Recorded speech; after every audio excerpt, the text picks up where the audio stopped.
I've been at this ADV thing for like 9 years now. I'm still no expert, and I have definitely made my share of mistakes along the way. Some were minor, and some set back my progress significantly. In the spirit of self-reflection and the hope that I might be able to save some of you the pain of making these same kinds of mistakes, let's talk about my 5 biggest ADV mistakes and regrets. Before we jump in, I just want to say thanks to Quadlock for sponsoring this video and the channel.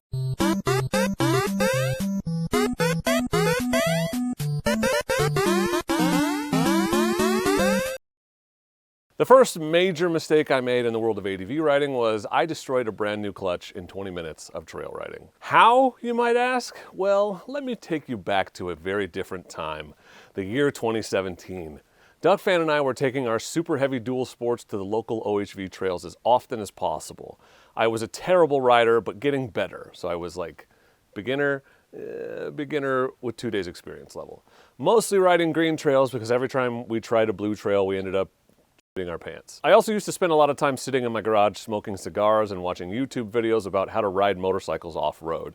I binge watched a ton of cross-training enduro skills in particular. Shout out to Barry, who I actually got to meet and hang out with last year. Not sure if it was one of his videos or not, but I definitely saw something about feathering the clutch while riding off-road and how it could get you more power or maintain traction in certain situations. Combine this with some motocross video game that I had played that had an option to slip the clutch to get more power, and I somehow gathered that simply pulling the lever in halfway while riding could help me climb stuff. So on the fateful day, we spent most of the morning taking on green trails out at the Shotgun Creek OHV, and I was just feathering the clutch a lot on hills, and it was working, or so I thought. In reality, I was just slipping it and then revving the engine like crazy. So we decided to try a blue trail we'd never been on, and it was steep.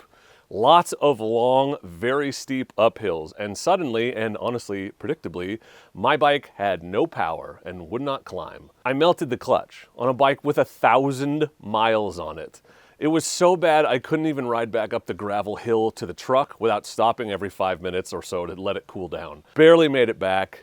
Came very close to having to hike up to the truck and drive the truck down to the bike. And even then, it was an ordeal to get it in the truck because it wouldn't climb the ramp, so thank God I wasn't by myself. So yeah, I now have a much better understanding of how a clutch works. Spending $700 to fix your basically brand new bike leaves an impression. That was probably the dumbest thing I've ever done. Well, that's not true. That was one of the dumbest things I've ever done. Number 2 is one I still see all the time. After I reached the sophomore stage of riding, also known as I kind of had some skill and thought I was getting good, but really I had no idea of how much more there was to learn.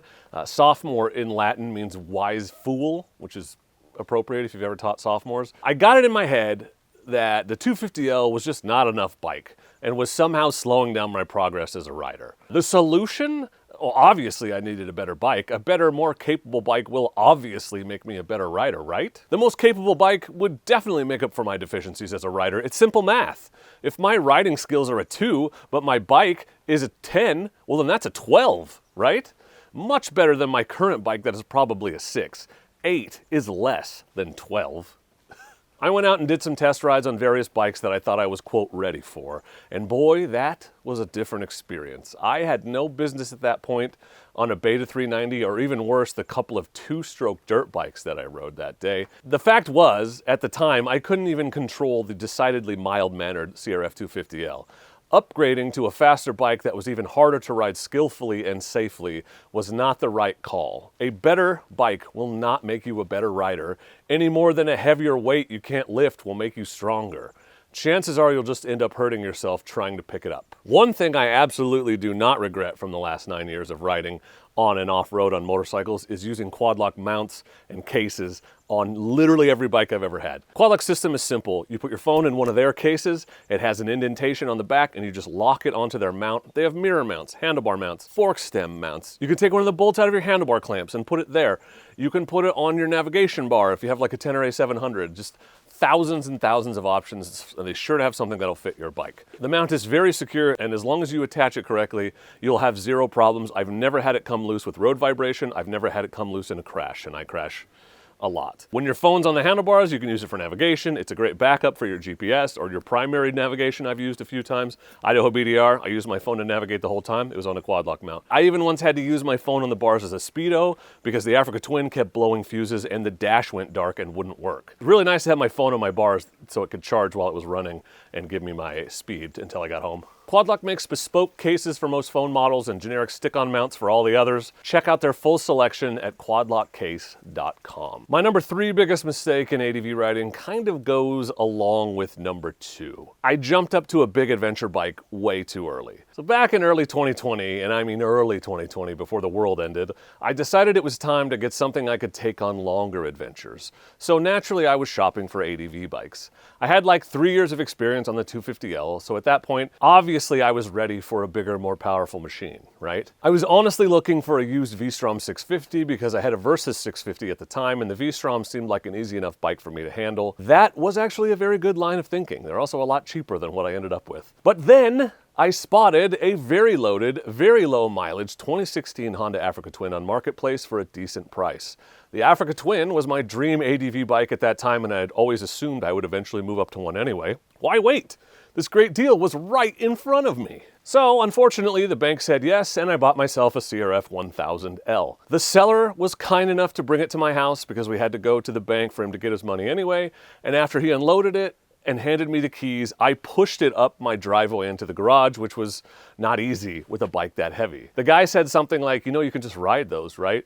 And I laughed it off at the time. The truth was, I was not 100% confident I could get on and ride it up the driveway. Red flag. The weight and seat height intimidated me, and I wanted to take some time to figure it out on my own without an audience. The Africa Twin is a great machine, but I ended up over my head on that thing so many times. I was constantly intimidated by it. I remember one time I got stuck in construction traffic on the highway, and it was everything I could do to get my feet down to turn it around in a single lane of traffic. I was waddle walking everywhere. I did not trust it or myself. I was in constant fear that it was going to fall over. Another time, I tried to turn around on a gravel road and ended up with the kickstand halfway down, wedged in where I couldn't push it either back or forward. I was stuck on a fully loaded 500-pound adventure bike that I wasn't sure I could pick up, especially fully loaded, and the only thing on the ground was one tippy toe. I strained pretty much every muscle in my lower body, but I eventually got the bike leaned over just enough to get the kickstand up with the very tip of my boot. Today, I laugh at that because my skills and confidence are on a different level. But back then, I was terrified all the time. I was not ready for that bike. A better bike will not make you a better rider. Your inability to ride it just destroys your confidence and slows your progress. That happened to me a lot. Number 4, biggest mistake I've made has to do with my first BDR. So I did my first BDR in 2022. That was Washington.